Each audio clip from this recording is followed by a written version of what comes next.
Ako si Louie from Bicol. Bicol. Wow. Sa ngayon, 39 years old. 39? Wow. Napunta ako dito 37. 37. Dalawang taon ito. Nag-take ako ng exam. Unang take ko, bagsak. Unang take lang, bagsak. wala ako ng 2 points. Kasi, Fair. top 500. Oo. Top 500 nakukuha. Hindi ako nakasama. Ayun. Medyo maano rin, maano sa kalubang ko kasi hindi ako nakasama. Nakapasa. Kasi yung mga classmate ko, sila nakapasa. Ayun, parang naano ko na, sabi ko, hindi ako susuko, sabi ko. Kapapatuloy ako, susunod ka ako na exam, yun, ipapasa ko. Dalawang beses na nagkaroon. Dalawang exam, kasi nakapasa. Kaya mga 1 year?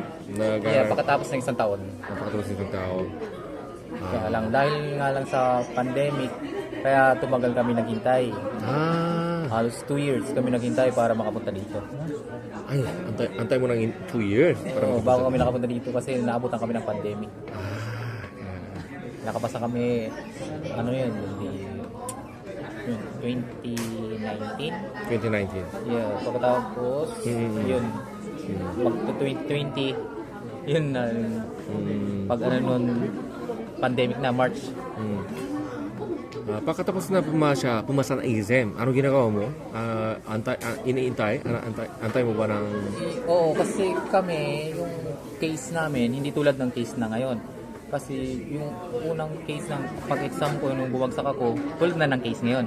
Mayroon siyang skills test na tinatawag. Bali, mag-i-exam ka 2 beses. Ang una, written exam, ano yung test mo kung gaano ba, may points na ganyan ibibigay. Halimbawa, 100 points, dapat magbibigay sila ng percentage kung gaano kataas.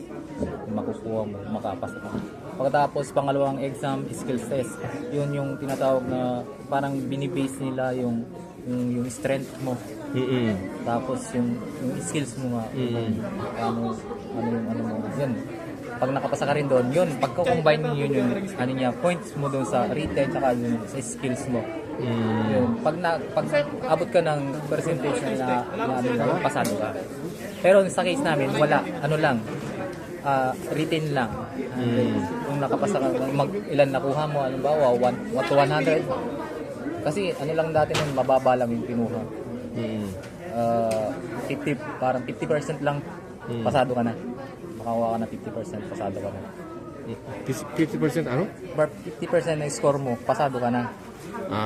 Yung sa case namin. Tapos wala siyang skills test.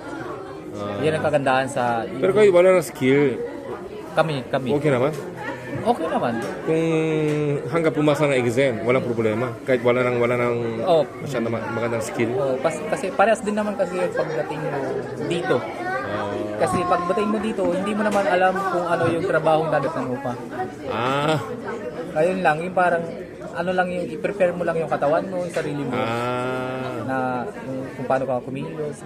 Pero halimbawa, yung isang tao, yung ilang tao may testa certificate, mas more benefit? Wala? Hindi rin. Wala yun. Hindi ano yung certificate. Wala. Kasi ako nag-exam ako dati. Dati nag-exam ako ng iba bumagsak ako ng una. Tapos nag-exam ako ng topic niya. Pumasa ako ng pagkatapos wala din naman yung ang kinukuha lang nila talaga yung makapasa ka pagkatapos yung body mo yung fit work ka. Yun yung pinaka-importante. Kaya pinaka-importante ay umasa na exam. Yun lang, makapasa ka ng exam tapos fit to work ka. Yun ang importante. Ano pa? Fit to work. Fit to work. Yung healthy ka, healthy. Yung pangangatawan mo. Kasi pagkatapos mo ng exam, kahit pasado ka, pag nag-medical kang bumagsak ka, hindi ka makakapunta dito. Ito pa rin halaga. Yun ang pinakamahalaga. Kasi yung mga kasamahan ko, may ganun kaming case. Pero ito, okay naman, mental problem. Okay na. Pag ito okay, kahit ikaw yung pinakamagaling na magsalita ng Korean, pag yung body mo, yung hindi ka fit to work, sasabihin sa yan, sa medical bumagsak ka, wala. Sige. hindi ka makakapunta. Pakisabihin mo mga natao na nag-aaral, mga payo, halimbawa, Kaya sa lang tayo. parang whiting, ganyan. Na, huwag kayong sumuko. Oo, maganda sumuko.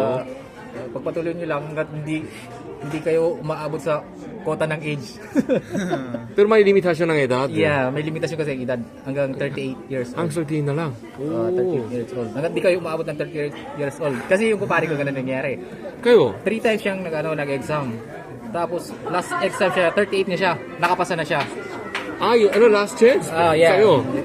Nakapas Pero, pagkatapos pumasa ng exam, na 38, alimbawa 38 na siya, nakapasa na siya. Okay naman. Tapos nakapasa na siya ng exam, nakapag-pass na siya sa DMW, parang yung resume na napunta na dito sa Oo. Korea. Kahit 39 na siya, ano siya, save siya, masiselect pa rin siya. Kahit 39 na siya. Ganun. Sige. Okay. Thank you. Maraming salamat po. Okay, take a picture sa